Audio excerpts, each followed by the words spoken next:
بسم اللہ الرحمن الرحیم۔ میرے بزرگوں، بھائیوں اور بہنوں، آج میں آپ سے ایک تاریخ ساز موقع پر بات کر رہا ہوں۔ ایسے موقع کے اوپر کہ جب اللہ تعالیٰ کے فضل و کرم سے خلیج میں اب جنگ نہیں بلکہ امن کی باتیں ہو رہی ہیں، اور وہ فریقین جو کل تک جنگ میں آمنے سامنے تھے اور خطہ تباہی کا منظر تھا، آج الحمدللہ دونوں فریقین بات چیت کے ذریعے معاملات کو طے کرنے پر راضی ہو چکے ہیں، اور میں اس انتہائی اہم پیش رفت پر اپنے برادر ملک ایران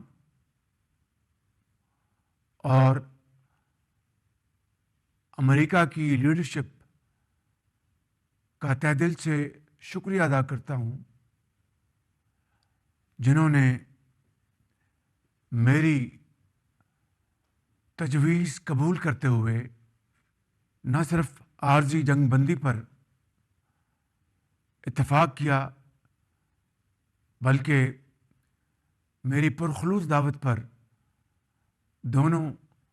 ممالک کی لیڈرشپ اسلام آباد تشریف لا رہی ہیں، جہاں پر امن کے قیام کے لیے مذاکرات ہوں گے۔ پاکستان کو اللہ تعالیٰ نے میزبانی کا یہ جو شرف عطا فرمایا ہے، یہ صرف پاکستان کے لیے نہیں بلکہ عالم اسلام کے لیے لمحہ فخریہ ہے، اور جس کے لیے ہم رب ذوالجلال کا جتنا بھی شکر ادا کریں کم ہے۔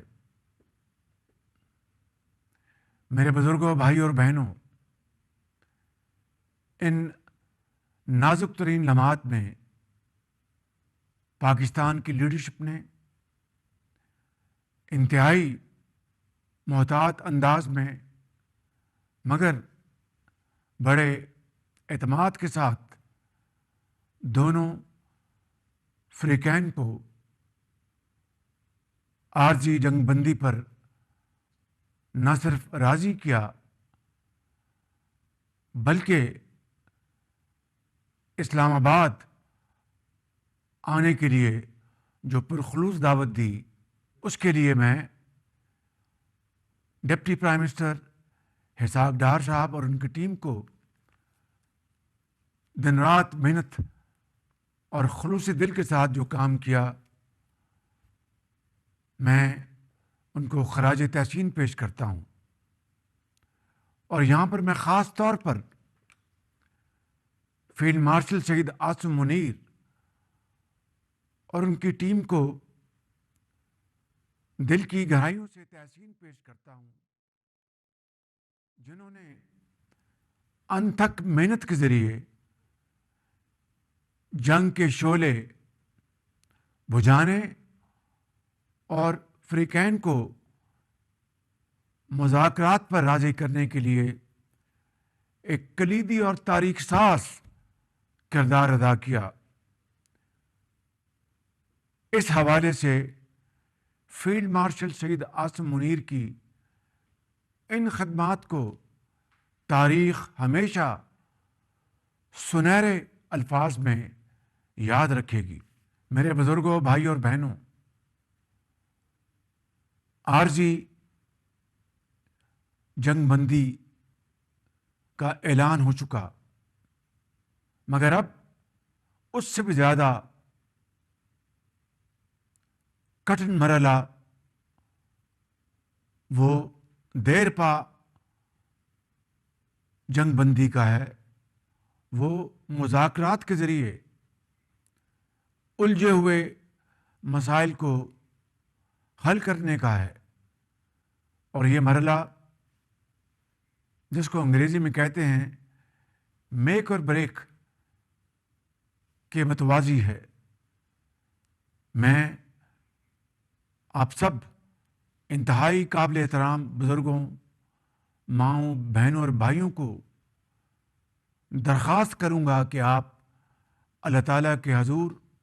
دعا کریں کہ رب ذوالجلال ان مذاکرات کو اپنی کمال مہربانی سے کامیاب فرمائے، اور اس طرح ان گنت معصوم زندگیاں بچ جائیں گی اور دنیا میں امن قائم ہو جائے گا۔ میرے بزرگوں اور بھائیوں اور بہنوں، اس کے لیے کل دونوں ممالک کی لیڈرشپ اسلام آباد انشاءاللہ موجود ہوگی، اور پاکستانی قیادت ان مذاکرات کو کامیاب کرانے کے لیے اپنی حد المقدور کوشش خلوص کے ساتھ کرے گی۔ باقی نتائج اس مالک کے ہاتھ میں ہیں۔ میرے بزرگوں، بھائی اور بہنوں، جب سے یہ قیامت خیز مہنگائی کا طوفان آیا ہے، میں نے آپ سے یہ وعدہ کیا تھا کہ جو ہی عالمی منڈی میں تیل کی قیمتیں گریں گی، میں انشاءاللہ وہ فائدہ فی الفور آپ تک پہنچاؤں گا۔ آج عالمی منڈی میں تیل کی قیمتوں میں کچھ کمی ہوئی ہے، اور مجھے یہ مشورہ دیا گیا کہ پچھلے چند ہفتوں میں آپ تک اس قیامت خیز مہنگائی کو روکنے کے لیے جو حکومت پاکستان نے اپنے وسائل سے 129 ارب روپے خرچ کیے تھے، ان اخراجات کو کم کرنے کے لیے اب جو تیل کی قیمتوں میں کچھ کمی واقع ہوئی ہے، اس کا کچھ حصہ آپ کو پہنچایا جائے، اور کچھ حصہ روک کر 129 ارب روپے کے اخراجات میں کمی لانے کے لیے استعمال کیا جائے۔ میرے بزرگوں، بھائی اور بہنوں، میں نے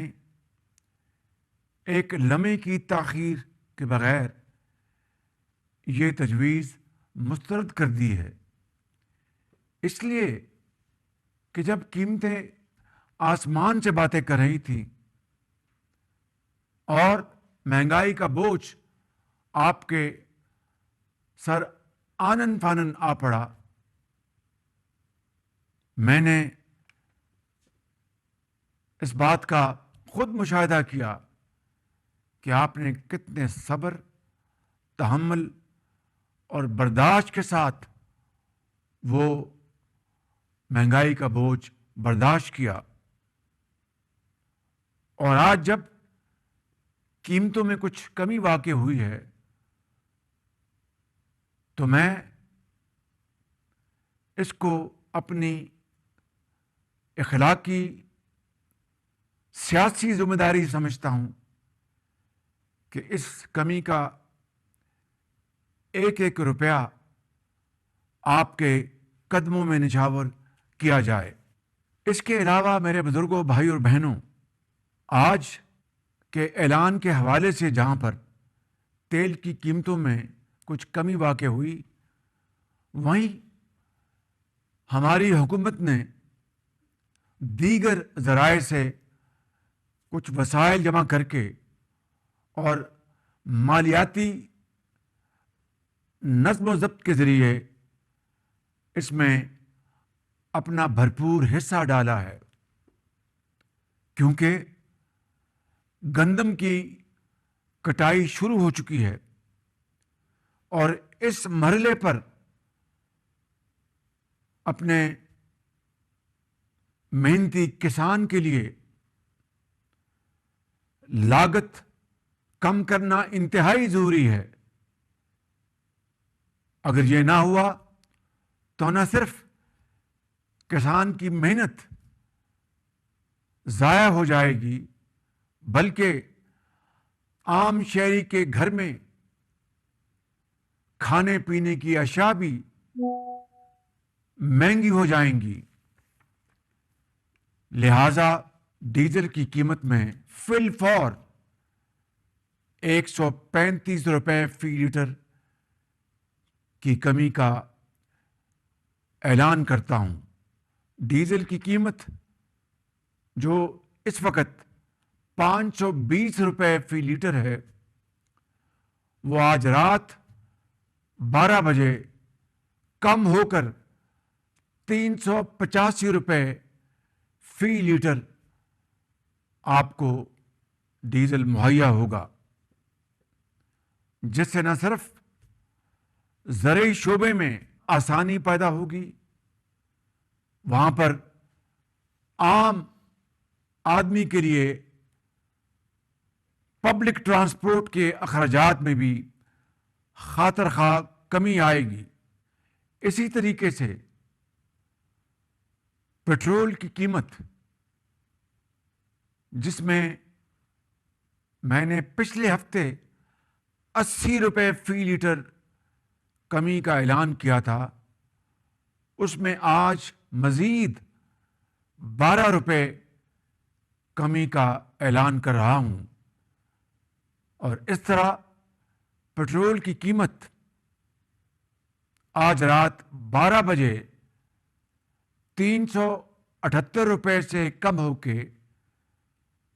366 روپے فی لیٹر ہو جائے گی۔ میرے بزرگوں، بھائی اور بہنوں، اس کے ساتھ ساتھ پچھلے جمعے کو میں نے جو چاروں صوبوں کے عوام کے لیے، عام آدمی کے لیے، اور گلگت بلتستان اور آزاد کشمیر کے بھائیوں اور بہنوں کے لیے صوبائی حکومتوں کے مشورے اور ان کے بھرپور تعاون کے ساتھ جو ٹارگیٹڈ سبسڈی، یعنی جو حقدار لوگ ہیں، جو سفید پوش ہیں، کسی کے آگے ہاتھ نہیں پھیلاتے مگر شبانہ روز محنت کر کے وہ بڑی مشکل سے زندگی بسر کرتے ہیں، ان کے لیے چاروں صوبوں کے وزرائے اعلیٰ کی بھرپور تعاون کے ساتھ جو ہم نے سبسڈی کا اعلان کیا تھا، چاہے وہ 2 ویلر ہوں یا پبلک ٹرانسپورٹ ہو، وہ سبسڈی بدستور آپ کے لیے جاری اور ساری رہے گی۔ میرے بزرگوں، بھائی اور بہنوں، ہماری حکومت نے صوبائی حکومتوں کے ساتھ مل کر مشکل ترین حالات میں آپ کو کبھی تنہا نہیں چھوڑا۔ جب عالمی منڈیوں میں قیمتیں بے قابو ہو چکی تھیں اور ہر طرف مشکلات کا طوفان امڑ آیا تھا، اس وقت بھی میری پہلی ترجیح آپ تھے۔ آپ کی معاشی زندگی کی آسانی، آپ کے گھر کا چولہا اور آپ کے بچوں کے مستقبل سے بڑھ کر مجھے کوئی چیز عزیز نہ تھی اور نہ ہی اب ہے۔ میرے بزرگوں، بھائی اور بہنوں، قومیں صرف حکومتی فیصلوں سے نہیں بلکہ عوام کے، آپ کے نظم و ضبط، مسلسل محنت، اتحاد اور ایثار کے اجتماعی جذبے سے قومیں ترقی کرتی ہیں۔ لہذا ہم سب یکسو ہو کر صبر، محنت اور دیانت کے ساتھ اللہ تعالیٰ کو گواہ بنا کر اگر آگے بڑھیں گے، شبانہ روز محنت کریں گے، خون پسینہ بہائیں گے، تو انشاءاللہ دنیا کی کوئی طاقت ہمیں اپنا عظیم مقام حاصل کرنے سے نہیں روک سکتی، اور اس خدائے بزرگ و برتر کو منظور ہوا تو ہم ایک باوقار، ایک مضبوط اور ترقی کی طرف تیزی سے منازل طے کرتا ہوا پاکستان انشاءاللہ آنے والی نسلوں کے حوالے کریں گے۔ انشاءاللہ۔ پاکستان پائندہ باد۔